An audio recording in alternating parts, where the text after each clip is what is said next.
सत्संग क्यों जरूरी है, किस लिए जरूरी है और सत्संग में आना चाहिए, ये संत पीर फकीर हमेशा बोला करते हैं। तो सत्संग का मीनिंग मतलब क्या है? सत्संग, सत सच सत्य एक ही है।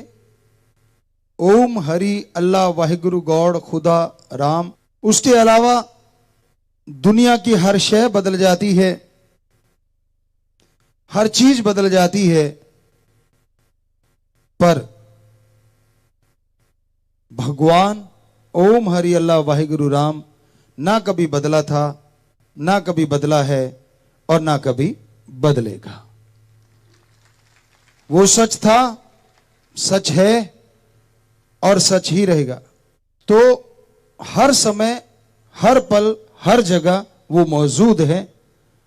दुनिया में ऐसी कोई चीज नहीं जो एक ही होते हुए भी हर समय, हर जगह, हर पल मौजूद रहती हो। पर ओम हरि अल्लाह राम एक होते हुए भी हमारी इस दुनिया में ही नहीं, एक त्रिलोकी में नहीं, सैकड़ों त्रिलोकियां जो धर्मों में लिखी है, निज धाम सचखंड सतलोका नामी सतनामी, सब जगह वो रहता है, कोई जगह उसे खाली नहीं है। और कमाल उसका ये है, वो जिस भी चीज को देखता है उसी का रूप धारण कर लेता है। कण कण में, जर्रे जर्रे में मौजूद है। पेड़ पौधे ले लीजिए, जीव जंतु ले लीजिए, पशु पक्षी परिंदे ले लीजिए, हर जगह वो है। तो सत्संग में जब इंसान आता है, सुनता है, तो उसकी समझ में आता है कि हां, एक ऐसी सुप्रीम पावर है, एक ऐसी शक्ति है जो हर समय हर जगह मौजूद है। तो सत्संग क्यों जरूरी है? आदमी कहता है मैं क्यों करूं सत्संग, किस लिए करूं सत्संग?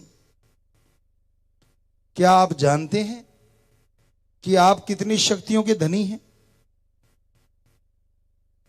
शायद आप सोचते हो कि मैं तो सब जानता हूं, मेरे में इतनी अकल है, मैं इतना पढ़ा लिखा हूं, मेरे में इतनी समझ है, मेरी बॉडी स्ट्रेंथ ये है, मेरी माइंड स्ट्रेंथ ये है, इत्यादि इत्यादि इत्यादि।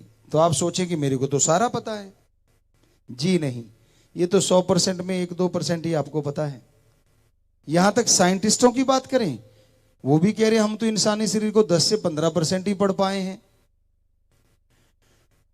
तो हमारे धर्मों में यह बताया गया है कि अगर आप अपनी स्ट्रेंथ, सोचने की शक्ति, शारीरिक शक्ति यानी आत्मिक, मानसिक, शारीरिक शांति चाहते हैं, शक्तियों को बढ़ाना चाहते हैं, तो आप इसके योग्य हैं, मनुष्य कि जो अपनी शक्तियों को बढ़ा सकता है।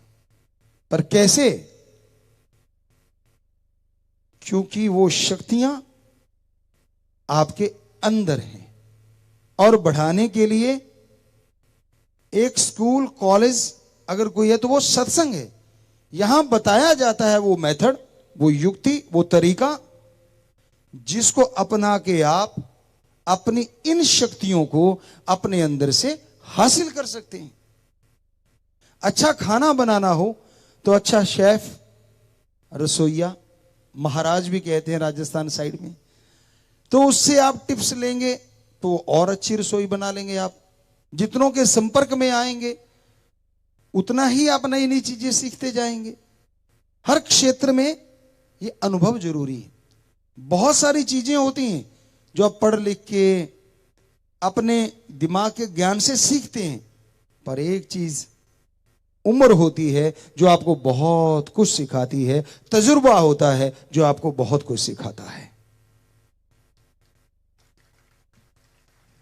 तो उसी तरह सत्संग में जितनी बार आओगे, जितनी बार सुनोगे, हर बार आप कुछ नया लेके जाओगे। हर बार आप अपने लिए, अपने परिवार के लिए, समाज के लिए, देश के लिए, वर्ल्ड के लिए, आपकी सोच की लिमिट यहां तक है, कुछ ना कुछ अच्छा ही करने के लिए प्रेरित होके जाओगे। कभी भी सत्संग में घर पाड़ने के लिए या बर्बाद करने के लिए नहीं सिखाया जाता।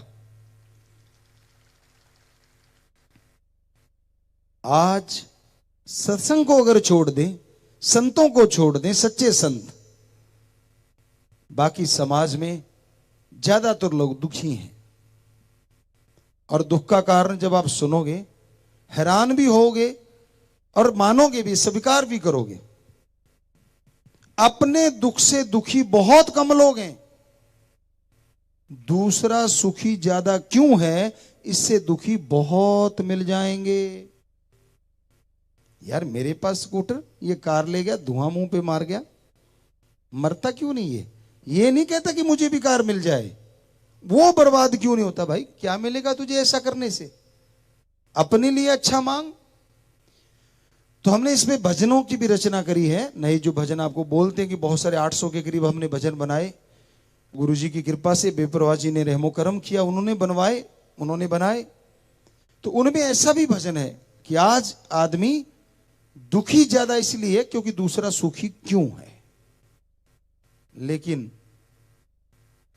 सत्संग में ऐसा नहीं है। गांव की बात करें तो एक सांझी सी जगह होती है, अलग अलग एरिया में उसका अलग अलग नाम है। पंजाबी से सथ कह देते हैं, कोई पंचायत घर कह देते हैं, कोई कुछ कहते हैं, अलग अलग नाम है। वहां बुजुर्ग बैठे रहते हैं, ताश के पत्ते खेलते हैं, खुंड चर्चा भी बोलते हैं उसको। तो वहां अगर कोई गिरता पड़ता नौजवान आता है नशे में धुत शाम के टाइम, तो एक आधा सवाल उठता है, यार देखना उधर, हमारी कानों सुनी बात आंखों देखी। दूसरा क्या कहता है? कहता है यार देखने वाली क्या बात है, ये इसकी उम्र है खाने पीने की, अब नहीं करेगा तो कब करेगा। पर असली भावना क्या होती है? अंदर से गाली दे के बोलते हैं कि अच्छा ये बर्बाद होगा। अंदर भावना ये होती है। और अगर कोई राम नाम की चर्चा सुनने जाता है, आप लोगों ने भी फील किया होगा या फेस किया होगा, हाथ में बैग है, वो बैठे लोग क्या कहते हैं? तीसरे दिन उठा के चल पड़ता है बैग सा, क्या ले लेगा, घर में बच्चे भूखे मरेंगे। होता है कि नहीं होता? तो अब ये बताइए, आप लोग जब सत्संग में आते हैं, राम नाम के भक्त राम नाम गाने के लिए, सुनने के लिए आते हैं, क्या आप बाद में जाके उन लोगों से कुछ मांगते हैं? नहीं ना।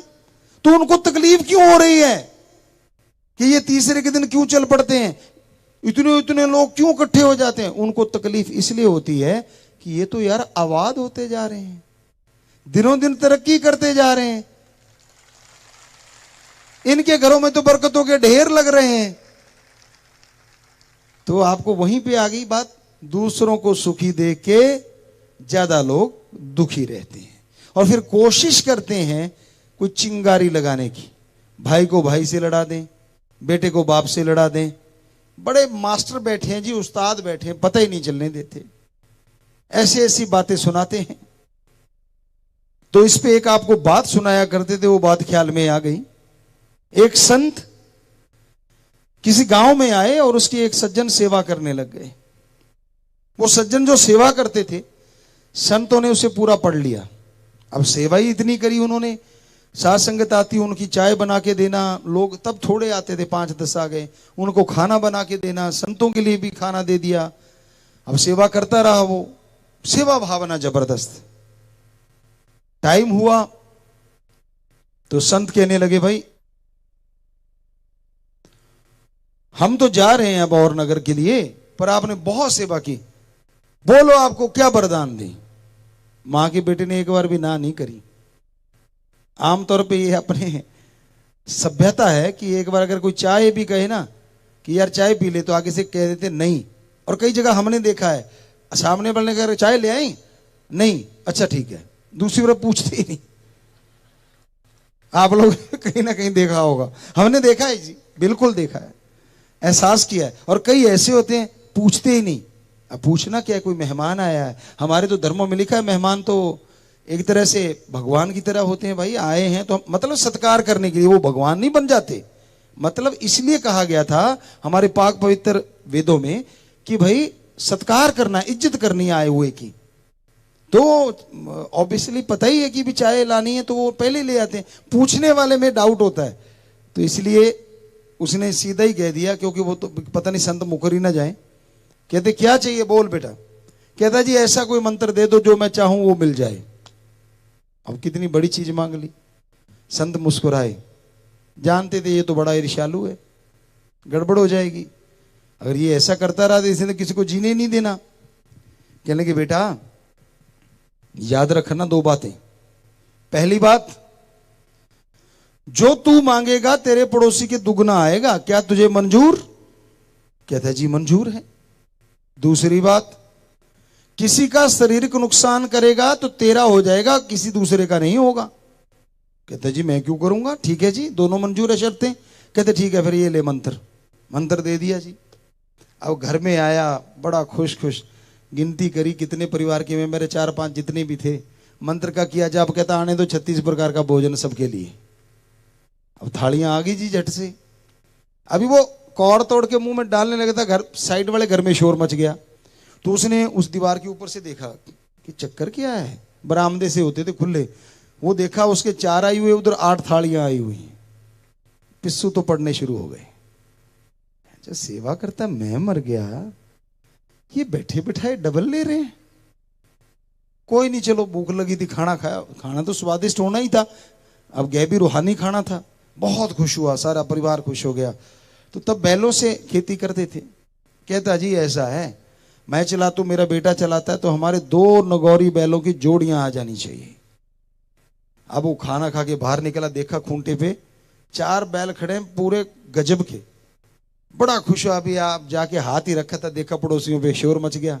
अब हाथ धीरे ही चल रहा था, क्योंकि पता था उधर शोर मचेगा। देखा ऊपर से दीवार के, उधर 8 बैल खड़े। पंगा पड़ गया यार, गालियां देके कहता है सेवा करता है मैं मर गया, ये बिना वजह पंगा ले रहे। अब नहीं मंत्र का जाप करूंगा, ये कोई बात थोड़ा ना है। चुप हो गया, पर अंदर जलन। आपको अभी कहा था दूसरों का सुख देख के दुखी। अब भाग गया बाहर। बाहर वाले कहते यार उदास सा दिखता है। कहता यार क्या उदास दिखता हूं, बाद में कभी बताऊंगा। घर वालों ने जोर दिया कि यार तू कुछ और भी मांग ले। कहता चलो ठीक है। कहते ये देख घर देख अपना कितना गंदा हुआ पड़ा है। अब उसको मतलब जी करे मांगू कि ना मांगू, पता था होगा क्या। अब घर वालों ने प्रेशर प्रूशर डाला, मान गया, मंत्र का जाप किया। कहता जी आलीशान घर बन जाए। वसो देखा खाली जगह हुआ करती थी, जिसे नोहरा या बेहड़ा साइड में होता था, इधर घेर कहते हैं शायद यूपी साइड में। तो वो एरिया का था। देखा उधर तो वो महल बना खड़ा है। अभी वो उधर देख ही रहा था, पड़ोसी के 2 बन गए। कहता है इसीलिए तो मैं कह रहा था मत लो पंगा, हटे नहीं ना, वो देखो उधर। अब सारे चुप हो गए। कहता अब नहीं, अब मुझे तंग मत करना, कुछ नहीं मांगना मैंने। अब बेचारा चुपचाप। पड़ोसी बड़े खुश है यार, कुछ किया नहीं कराया नहीं, ये तो बड़ा मजा आ रहा है। वो तो शोर मचाएंगी, नाचेंगे, आएंगी, उसको लगे जहर जैसे। तो कि ना मेरा कोई नाम, ना मेरी कोई वाह है, मेरी वजह से सारा कुछ ले रहे हैं और ये नाचे क्यों दे जा रहे हैं। हालांकि उन्होंने बेचारों ने उसका कुछ बिगाड़ा नहीं था। चला गया। कई यार दोस्त होते हैं, आपको कहा ना बड़े मास्टर होते हैं, आप जानते ही हो, कहने की जरूरत नहीं। तो वो दुनिया में गया और कहने लगा यार मेरे साथ तो बड़ी गड़बड़ हो रही है। कहने लगा क्यों, तू बड़ा उदास, और यार तेरे तो महल मूल पता नहीं तू कहां से रातों रात कौन सा जादू टोना कर आया। कहता कौन से महल। कहते नहीं यार तेरे खेत में बैल भी बड़े बढ़िया चल रहे थे। कहता मत पूछ यार। कहते तो भी वो संतों के की थी सेवा। कहते हाँ। कहता उन्होंने मुझे वरदान दिया, लेकिन पड़ोसी के डबल हो जाता है। साइड पे ले गया, कान में कुछ फुसफुसाया। मास्टरों का काम ही ये होता है, अगलाई डब्बू को तकानते। उसका क्या जब बिगड़ना था। अब वो गया और जाके मंत्र का जाप किया। कहता हे भगवान, मेरे गेट के आगे एक कुआं लग जाए। अब उसके कुआं लग गया, पड़ोसी के 2 लग गए। कहता बन रही है बात। कहता यार सिखाया तो उसने बढ़िया है। संतों के वचन भूल गया। क्या, किसी का नुकसान, शारीरिक नुकसान मत करना। अब मंत्र पढ़ा और कहने लगा हे भगवान हमारी एक आंख फूट जाए। वो सारा परिवार की एक आंख फूट गई। अब उसने एक आंख से देखा हो क्या रहा है, होना क्या था, वचन थे संतों के कि अगर तू किसी का शरीर को नुकसान करेगा, तेरा हो जाएगा, पड़ोसी का नहीं होगा। तो जरा सोच के देखिए, अगर आज ये वरदान पूरी दुनिया में हो रहा हो तो क्या होगा। आंख तो नहीं बचेगी किसी की। एक बुरा ना बना लेना भाई, सारे एक जैसे नहीं होते। बहुत अच्छे लोग भी हैं, बहुत नेक लोग भी हैं, पर ये बात से आप एग्री जरूर होंगे कि दूसरों के सुख को देख के जलने वालों की गिनती ज्यादा है। हकीकत में है ये बात। तो सत्संग में आओगे तो समझ आएगी। अरे मांगना है तो अच्छा मांग लीजिए। किसी की कार देखते हो, ये मांग लो मेरे लिए आ जाए, और मेहनत करो। ये क्यों कहते हैं कि वो उल्ट जाए उसकी कार, पलट जाए उसकी कार। अच्छा मांगो, नेक चीज मांगो। पता तब चलता है जब आप सत्संग में आते हैं। उसके आए बिना कुछ भी पता नहीं चलता, समझ ही नहीं आती। अब बुराई का कोई स्कूल कॉलेज नहीं होता। समाज में, वर्ल्ड में है, पूरी दुनिया में, इंसानों में है। कहां है स्कूल बताइए। निंदा करने की हुई कोई ट्रेनिंग कहीं पे? हमारे उठने की देर है देखना। सारे नहीं करते, पर थोड़ी थोड़ी तो जरूर आदत सी पड़ी हुई है। वो ना भैंस थोड़ी सी चाट खा के दूध दे देती है, आटा डालते ना ऐसे, तो फिर आराम से टिकी रहती है। आप जानते किसान भाई, गऊ भैंसों को डालते होते ना वो चाट की आदत पड़ी हुई है। कितना ही समझा लें हम, देखना वो कैसी बैठी थी, देखना वो कैसा था। तो आप सारे जानते हो, मेरे आगे सिर कर दिया, मुझे जानबूझ के किया, ऐसे थोड़ा ना। अब चाहे उसकी हाइट ज्यादा हो, बेचारी का हो गया भाई, तो आगे निंदा चुगली नहीं पा जाए। आप कितने ही समझा लें, चाट थोड़ी थोड़ी चलती रहती है। फिर चापलूसी चलती है। अब आपके पास, आप बड़े अमीर हैं, राज पहुंच है, बड़ा ओहदा है, तो जी फिर मत पूछो। पंजाबी जी कहते कौली चट, बुरा ना मनाए उपरा हो, कोई निकल जाती है बात, मुंह में आया रहती नहीं, पहचान ही नहीं आती। आप कुछ भी बोलो, कई तो ऐसे होते हैं आपके बोल को गिरने नहीं देते। हाँ जी बिल्कुल ठीक है, आप जो बोल रहे बिल्कुल सही है। हम भी फेस करते हैं ये चीजें, हम कौन सा झूठ बोल रहे हैं। हम कुछ कहते हैं हाँ जी बिल्कुल, हमने अरे टिक भाई, अभी तो आधी बात हुई है, हमें पूरी तो कर लेने दे। तो ये चलता है। ये दूसरा ये हो गया। तो क्या चापलूसी की कहीं ट्रेनिंग है? कहीं निंदा चुगली के स्कूल हो, चापलूसी करने के कहीं स्कूल हो, बेईमानी करने के कहीं स्कूल हो, कैसे किसी की जेब काटनी है इसके कोई स्कूल हो? शायद थोड़ी ट्रेनिंग देते होंगे जेब काटने की, तो शायद। तो कितनी और बुराइयां हैं, काम वासना है, क्रोध है, लोभ है, मोह है, अहंकार है, मन है, माया है, बहुत सारी चीजें हैं। क्या इनकी ट्रेनिंग है कहीं पे? नहीं है। ऑटोमेटिकली इंसान के अंदर रजो तमो सतो गुण हैं, उनको अवगुण के में बनाते हुए पता ही नहीं चलता कब। वैसे तो ये गुण है, पर अति हो जाए तो ये अवगुण हो जाते हैं। तो कहने का मतलब, आज समाज में बुराइयां ज्यादा फैल रही हैं। आपके दिल की बात कह दो तो कहने वाला सही है, दिल की बात नहीं कही तो कहने वाला जहर जैसा लगता है, कड़वा लगता है।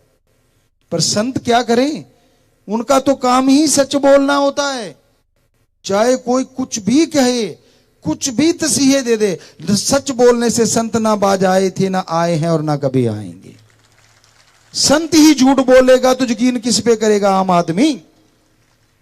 हमारे पास कई सज्जन आते थे और कहने लगे गुरुजी आपके पास आते हैं ना तो एक दिक्कत आ जाती। हमने कहा क्या? कहते हम सोच सोच के बोलना पड़ता है कि गुरुजी के सामने तो कम से कम सच बोलो। सारा दिन तो सबको बेटे बेटे देते रहते हैं, बेटी तो देते ही नहीं। सो बुरा ना मनाना भाई, समझने वाले समझ गए होंगे, हम तो वैसे ही इशारा सा किया है। सो आज समाज में ज्यादातर लोग झूठ के पुजारी हो गए हैं। यहां जरूरत पड़ती है वहीं सरका देते हैं। सच तो कभी कभार ही जुबान पे आता है, क्योंकि अपना बिजनेस चलाना है, व्यापार चलाना है। कहते गुरुजी आपको बड़ा पता है, उसके लिए 100 झूठ बोलने पड़ते हैं। लागत मूल्य पे दे रहा हूं तो फिर दुकान कैसे खोल ली इतनी बड़ी? अगर लागत मूल्य पे दे रहा है तो ना जी, मैं तो कुछ भी नहीं लेता। जी हम कौन सा दे रहे हैं गिफ्ट, अच्छा आने दे मेज के नीचे से हाथ। तो मतलब बुरा, अब कड़वी बात तो कड़वी होती है भाई, क्या किया जाए। ज्यादातर ये चलता है समाज में और चल रहा है पूरे वर्ल्ड में। तो इसकी ट्रेनिंग कहां से ले ली? बीच में उस्ताद बैठे होते वहां से तो ले ली होगी, लेकिन क्या इसके स्कूल कॉलेज यूनिवर्सिटी है कोई इन चीजों की? नहीं है ना। पर जब राम नाम लेना होता है तब इस सत्संग रूपी स्कूल कॉलेज में आए बिना समझ ही नहीं आती सच क्या है और झूठ क्या है। इसलिए बेपरवाह जी ने यही भजनों में समझाया है कि सत्संग में आओ, सत्संग सुनो, विचार करो और अमल करो। आप सुन ली आपने बातें, खुश हो लिए, कड़वी भी लगी होंगी भाई, करारी सी भी लगी होंगी और कईयों को बकबकी लगी होंगी, लेकिन कईयों को सही लगी होंगी। कई ओपन माइंड होते हैं, कई नैरो माइंडेड होते हैं। ओपन माइंड वाले को लगता है हाँ यार इसमें कुछ गलत तो कहा नहीं और हमें इसमें कोई लाभ भी नहीं है। यकीन मानिए हमने कोई दुकान नहीं खोली हुई भाई, ये सुनाने के बाद पल्ली बिछाएंगे या आपसे कोई पैसा लेंगे या कोई चंदा काटेंगे, ऐसा कुछ नहीं है। हम तो आपके सेवादार, चौकीदार, नौकर हैं और राम जी से अपनी तनख्वाह ले रहे हैं, और वो भी उनके इश्क की, उनके प्यार की, उनके मोहब्बत की। बस आप उनकी औलाद हैं इसलिए हमारी औलाद हैं। आप बिगड़ते हैं तो हमें दर्द होता है, आपकी तकलीफ आती है तो हमें दुख लगता है, इसलिए हम उस मालिक से दुआ करते रहते हैं हमेशा कि मालिक सबका भला कर, सबका अच्छा कर, किसी का बुरा ना करना, कोई भी क्यों ना हो, चाहे हमें गालियां ही देता रहे, कुछ भी बोलता रहे, हमारी जुबान से कभी भी ये वचन नहीं निकलेगा जा तेरा बेड़ा गर्क हो या तेरा ऐसा कुछ हो ही नहीं सकता। हम तो यही कहेंगे कि मालिक तेरा भला करे। बेपरवाह जी ने भजन में भी लिखा है कि राम का नाम जप ले। कल परसों हमने शायद एक भजन बोला भी था, अल्लाह है तेरा भला करे, राम तेरा भला करे, प्रभु तेरा भला करे, गॉड तेरा भला करे, वाहिगुरु तेरा भला करे। भाषा अलग है, बात एक ही है कि एक ही है भला करने वाला। ओम, एक ओंकार, ला इलाहा इल्लल्लाह, अल्लाह ताला एक है जो द सुप्रीम पावर गॉड।